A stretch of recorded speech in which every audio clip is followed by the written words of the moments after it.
I'm Lauren and I work in the teen department here at the Vestavia Hills Library. February is the month of love, and so today I want to tell you about 5 bookish things that I love. Let's jump right into the video. The first thing that I want to talk about is something that is very widely debated in the YA reader community, but my favorite trope in YA books is an enemies to lovers romance. And a couple of my favorite examples of this trope can be found in books like Serpent and Dove or Six of Crows. I just finished Six of Crows a couple of days ago, and it was everything that I wanted it to be and more, but I feel like these 2 books really represent the enemies to lovers romance trope well. I know a lot of people say that maybe the trope is overdone now in YA books, but it's something that I really enjoy reading when it's done well. I think that the tension and the angst that this trope brings into a book makes a book so much more enjoyable. It makes the characters more fun to read. The dialogue that comes along with this trope is definitely a plus. And I think it also kind of plays into the forbidden romance idea, especially in Serpent and Dove and Six of Crows.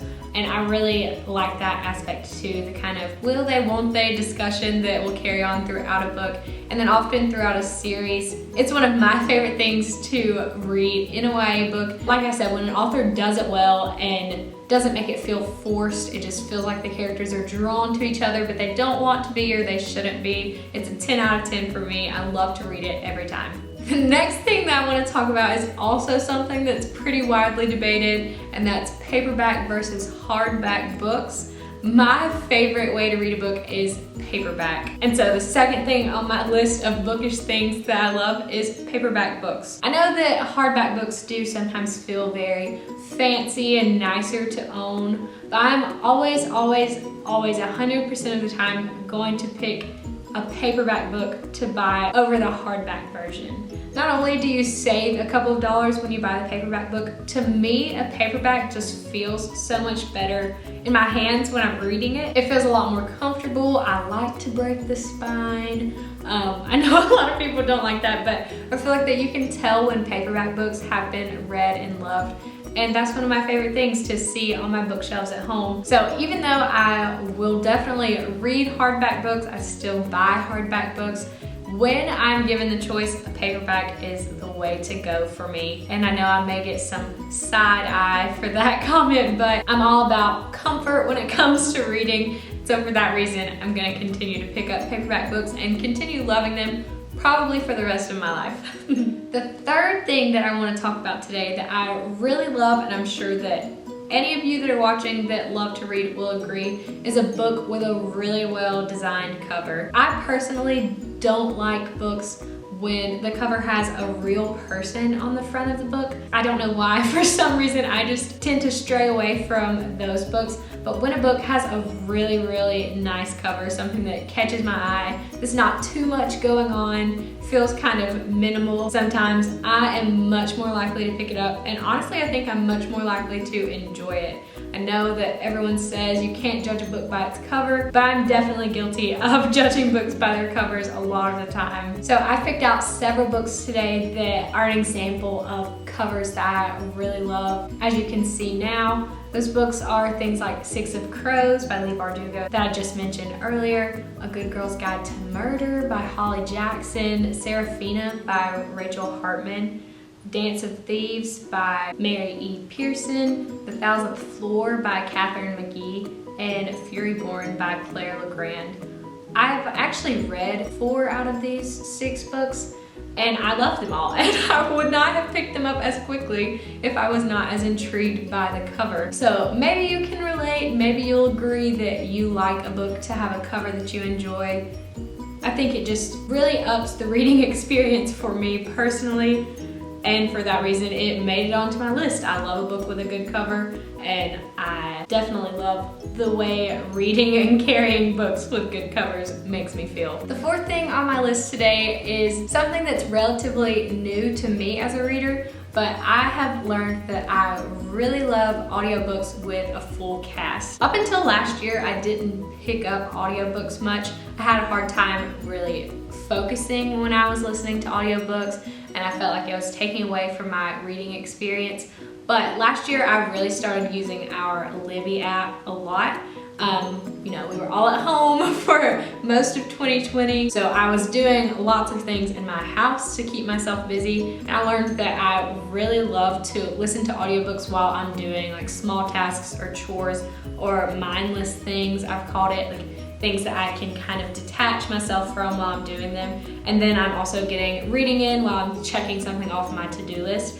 But for me personally, I've learned that when an audiobook has a full cast recording, I feel completely immersed into the story, and I'm much more likely to remember everything that's going on and much more likely to keep listening and keep reading the audiobook.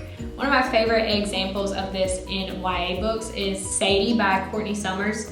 I actually read this at the beginning of last year on audio, and the way this book is set up is there's two different point of views. So we're going back and forth from our main character to this podcast that is telling the story of our main character and her sister that has disappeared. So the main character has a voice of her own, and then the podcast portion of the book, in the audiobook, it's actually recorded and sounds as if it were an actual podcast. So we have like the podcast host and then different people who the podcast host had interviewed in the story. They each have their own voice as well. So I felt like that I was listening to a podcast real time, but then also getting the story and point of view of the person that the podcast was about. So it was a super unique reading experience for me.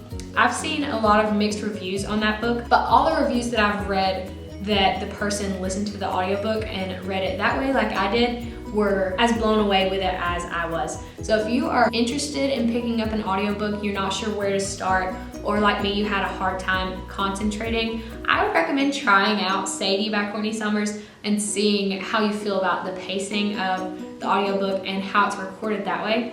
If it's something that you enjoy, maybe you can look into more audiobooks with full cast recordings and hopefully get more reading done that way.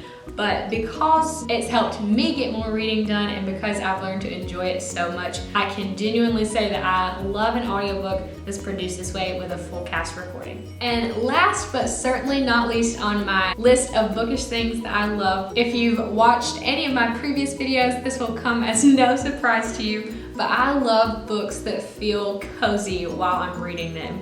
A lot of the time, this tends to be mystery books for me, but honestly, this can expand into any genre. But for the sake of today's video, my two examples for this are gonna have to be Truly Devious by Maureen Johnson and Green Glass House by Kate Milford. These two books are both mystery novels, and they are both so great. I think the thing that makes books feel so cozy for me a lot of the time is when they have a really great sense of place, and both of these books definitely have that. So Truly Devious I've mentioned in previous videos. It's actually a trilogy now, and it is set at a boarding school in Vermont, Ellingham Academy, and we're following Stevie Bell, who is a true crime specialist, and she is at Ellingham Academy to try and solve a murder that had happened almost a century ago. So like I said, we're in Vermont, it's in the fall, we're hearing all about leaves on campus and the maple syrup flavored things that they're serving in the cafeteria, and it's cold and she's drinking lots of coffee. And yes, the mystery was great, the writing was great, but the description of the setting,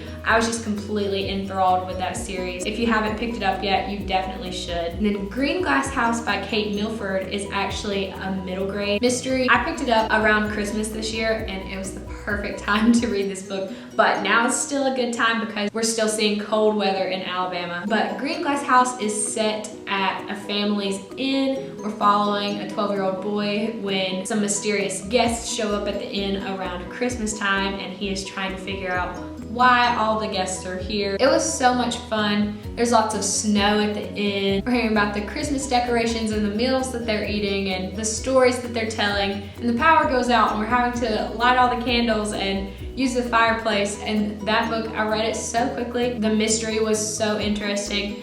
And Kate Milford just did an awesome job describing the setting and the inn in that book. So if you're like me and you like a cozy book, and in today's case, if you like a cozy mystery book, I would push Truly Devious and Green Glass House into your hands. And both of those are the first in a series, so you'll have more where that came from if you enjoy it. So those were 5 bookish things that I'm really loving and enjoying right now. I think it's so much fun to talk about things that really make us who we are as readers because we're all so different. We all enjoy things so differently. So I had a blast putting this video together and thinking about what things that I really am loving. And I hope that you have a list of things at home that you love about reading as well. As always, if there's anything that we can help you with here at the library, be sure to give us a call or send us an email. We'd love to answer any questions that you may have about a book or about services here at the library. If you're interested in checking out any of the books that I mentioned today, you can do that a couple of different ways. So obviously we have physical copies of these books on hand. You could put a hold on those and pick them up curbside or come and browse our shelves yourself. Just be sure to check our website for times and hours of operation right now, just because our schedule is a little different than normal due to COVID and us trying to keep you and ourselves safe. We also have services like Libby and Hoopla where you can access ebook and audiobook versions of the books that I mentioned. Be sure to check out our teen events calendar on our website as well. We're still hosting lots of really cool virtual programs that you won't want to miss out. Things like art group and writing group and different gaming programs. Regardless of what you enjoy doing, you'll be able to find something that you're interested in and that you can get involved in. I hope that you had a happy Valentine's Day, and I can't wait to see you again soon. Happy reading!